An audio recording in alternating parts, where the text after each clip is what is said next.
Hello and welcome to some more Star Citizen. We are quickly approaching the Intergalactic Aerospace Expo, or the November 2020 ship sale. Bear in mind, we don't have all the confirmed details yet, but we do know some bits, and we can see what historically Cloud Imperium have done and talked about for this event. So what can we expect from the Intergalactic Aerospace Expo 2020, or the 2950 event?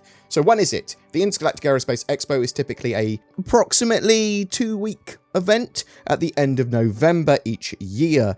So last year it started on the 24th of November and ended on the 5th of December. Expect it to start between the 20th and 24th of November this year. What happens during the event then? So we should have a free fly. Anyone that has a Star Citizen account, whether or not you've got a game package or board anything or ships or whatever, you should be able to try Star Citizen for free during that time. Also, each day of that period, there will be a different manufacturer that will have their ships on sale on the RSI website, as well as available to see and rent in-game in the in-game Expo Hall. Cloud Imperium will be giving us a detailed schedule of exactly what's going on with that soon. This year, the Expo Hall will be at New Babbage on Microtech. So I would recommend paying off any prison time, getting rid of your criminal rating before coming to the Expo. Also, expect to see other interesting items, lore and ships that are in development on holotables, as well as purchasable flair and clothing, all at the actual Expo. It should be pretty cool to look around. With long-term persistence as well, it's worth grabbing some of this purchasable in-game flair and clothing for sure. We should see almost every ship available to rent or use or fly that's flyable in-game during that event. Obviously, it changes each day based on the manufacturer that's the focus on that particular day. So on the RSI day, you'd be able to buy their ships and rent their ships. Typically, they end the event you being able to purchase everything that's been on sale during the period as well, so don't worry if you miss out on something in particular. But to try those ships that you want to fly, you'll have to go to the Expo Hall and interact with the ship, and basically go back each day to try out different ships and see what the Expo is showing that day. Typically, they have small amounts of the more limited ships, like the Idris and Javelin capital ships, the 890 Jump, stuff like that. They will sell them in small waves with 50 to 100 to 200 going out at a time. Cloud Imperium should have a schedule of that coming out later as well. It's worth mentioning they often sell big ship packs, so you get loads of ships at once if you want to save some money on a huge amount of ships, if that's what you want to do. There's also typically discounted starter packages as well, so if you want to get into Star Citizen as cheaply as possible, sometimes this is the best time to do it. Also, ships sold during this sale period historically have a lot of insurance, so expect to see ships with 5 years plus insurance. Last year, we had a different flavour video each day, as well, with Space Jeremy Clarkson, Jax McCleary, basically doing a little skit and some cool in-game stuff. These were just silly videos giving you a quick rundown of each day at the Expo, but they were pretty cool, and it's very possible that we will have the same again this year. Maybe some other cool little sort of flavour videos. New concept and straight to flyable ships. So 2020 has actually been very light on new ships and vehicles so far, and this is one of the premium ways that Star Citizen funds its development. It's extremely likely we will see some new ships, whether they be concept or straight to flyable. We didn't see anything at the Star Citizen Birthday 2020 event, so I'm very much expecting to see a few things here. We had some teasers that there is something coming from RSI during this event, so I would expect it to be an RSI sponsored event this year, them to be the main featured sort of manufacturer. And what could their ship that they bring to the table be this time? Well, some small spoilers here, so close your ears very briefly. It's probably going to be the RSI Odin, or whatever they call that now, a gunboat that Star Citizen leaks have been talking about. That's the most likely thing to be there. Could it be straight flyable? It could be. I don't know how far in development it's actually been. It's more likely to be a concept in my opinion though. There could very well be some other ships and vehicles too, some of which might be straight to flyable or concepted. Xi'an cargo ship, mobile refinery ship, some other guesses range from Titan suits, the Cygnus mining tick, almost certainly the Mercury Star Runner. If for some reason it hasn't already been released by then, I would expect 3.11.1 to come out before then, though, with the Mercury Star Runner, but we'll have to wait and see. We also know there's going to be some new skins for the winners of the Ship Showdown 2020, more specifically a free limited edition ship livery and themed shirt for characters that own a Eclipse, Cutlass Black, Valkyrie and Carrack. Also, I think everyone's going to be getting a Carrack-themed Expo helmet this year, and potentially some other free flair too, just by jumping into the Expo. It's also possible we could see some more variants and new hulls for current ships too, and it's very possible that we could see some other stuff that I haven't even mentioned there. There's other ships and vehicles that could come into the game that Star Citizen and Cloud Imperium have been working on that I do not know about yet. Beyond that standard free fly and Expo Hall stuff, it's very likely we'll have something more going on with this year's Intergalactic Aerospace Expo with an in-game event. May's Fleet Week has given Cloud Imperium a lot to think about. It was both wildly successful and a giant failure, oddly both juxtaposed with each other. It's for those of you that don't know, Cloud Imperium generated over $15 million during May 2020, and that Fleet Week event, it was a ridiculous amount. The event was very similar to an Intergalactic Aerospace Expo, with a free fly, expo halls, the addition of holo tables, allowing us to see some ships that are in development rather than flyable, as well as the UE Navy flying between the major space stations above Microtech, Hurston and ArcCorp.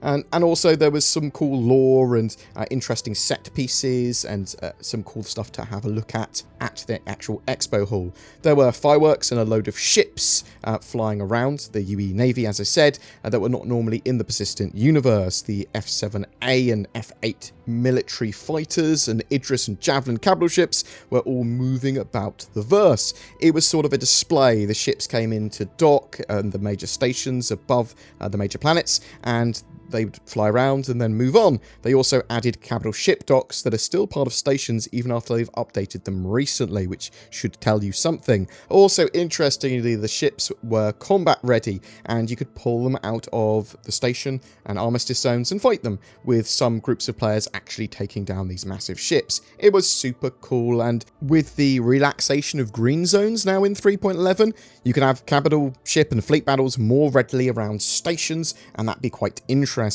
Cloud Imperium have said that they've been working on more sophisticated events, and that is along with them also working on capital ship gameplay. Also, there was a teaser for the Intergalactic Aerospace Expo this year saying there was some disturbing transmissions from Pyro. This is very likely, again, minor potential spoiler, Xenothreat, a extreme pirate terror group from the Pyro system. There were some leaked audio files a while ago suggesting that there's going to be a large fleet that moves around the Stanton system, which includes capital ships, and they will move around in a very similar way to the UE fleet, going to planets, stations, and causing trouble. And it looks like there will be an open raid mission to attack them. At least that's what the audio file suggested. Could there be some counter missions for players that want to join Xenothreat? Maybe. That isn't to say this is what's happening, it's just possible, and it makes sense. It's a more sophisticated version of what they had at Fleet Week, and yeah, it could just be hype and rumour if it's not ready. So it might not be ready. I'm hoping that it is. I also said earlier giant failure. So that was referring to server and login issues during Fleet Week. There was a huge amount of players unable to log in and constant 30k issues, and there was lots of bugs. Star Citizen is an alpha. I couldn't get on for a whole weekend at one point during Fleet Week, which was really, really quite annoying when I wanted to make content on it. It was the most active concurrent players that Star Citizen has ever seen, I believe, as well. It's not really a good look for them when you're sort of having a free fly event, you're trying to get new players in, and they can't play the game, or there's loads of bugs and problems that make it prohibitive to play. We know Star Citizen's an alpha. We know there are bugs and problems with it. That's sort of fine, as long as it doesn't stop you playing the game full stop and go, nope, you can't do anything, and just frustrate you entirely. There are many improvements now for the backend services, login servers, and to the game in general, and it looks like Cloud Imperium are significantly more prepared for the Intergalactic Aerospace Expo this year. That said, I suspect that Cloud Imperium want to make it the biggest event of the year as well, both financially and concurrent player-wise. I think by the end of September, we actually saw Star Citizen have the highest amount that it ever fundraised in a year already, and that means that every dollar effectively they're making this year is another record-breaking dollar at this stage. And at the same time, Cloud Imperium want that monies to ensuring the continuation and expansion of the development of their game and company. So there's a lot going on, and obviously Cloud Imperium want these big events to be successful, both financially, but also loads of players and people to talk about it, like Star Citizen's actually pretty cool. That's what they want. With CitizenCon 2020 cancelled as well, we still had a relatively fun birthday 2020 event with a lot of information at the very least. I mean, it wasn't CitizenCon by any means. It didn't have those cool keynotes and all the information we get at CitizenCon, but it wasn't a total loss. It was hardly a hype and money-making event either for Cloud Imperium. I hope that they push the boat out a little more with the Intergalactic Aerospace Expo this year. The risk they run, though, is having a load of ships to try out at the Expo, but the Expo being relatively boring if there's nothing really new to see, or if there's no new event in-game and no missions for us to do beyond the sort of norm. Again, with October and 3.11, this is being used as sort of a test bed for some of the future limited time events that we might see. What I'm trying to say is, I don't think there's an excuse for Cloud Imperium to have a boring Intergalactic Aerospace Expo in 2020. There's a lot of cool stuff they can do, there's a lot of cool stuff they could do, and there's a lot of cool stuff they should do. But what do you think? What ships do you think we could see on the holotables? Do you think we will see an in-game event beyond the Expo Hall? What concept and new flyable ships would you like to see? Do you think we'll see some sort of ship shape updates during that Intergalactic Aerospace Expo as well? That would sort of fit the current development plans, in my opinion. Are you looking to pick up anything during the sale? Whatever your thoughts, I'd love to hear from you in the comments below. Every month we have a Star Citizen ship giveaway. For October 2020, it is for a Mercury Star Runner. This highly anticipated multi-role ship is going to be great for small to medium-sized crews that want to do a bit of everything, whether that be cargo running, data running, missions, combat, smuggling, all that sort of jazz. And it's going to be in-game and flyable very soon. All you've got to do to be in for a chance of winning one is comment on any of my videos made during October, including this one. More details down below. What am I shilling for today, I hear you ask? Do you hate it when people steal all of your money and your house over the internet? I know I do. NordVPN may have been invented by wizards to help protect your personal data from the prying eyes of the dark web, a sinister cabal of technomancers that grow in power the more they know about your browsing habits. The true story of NordVPN's origins are unknown and lost to the ages, and without using facts, no one really knows how it provides more accessibility to otherwise censored websites or a safer security experience for all that use it. All I know is that it does, and that when you sign up to it, the power level of my bank account grows, and I use it, and maybe you should too.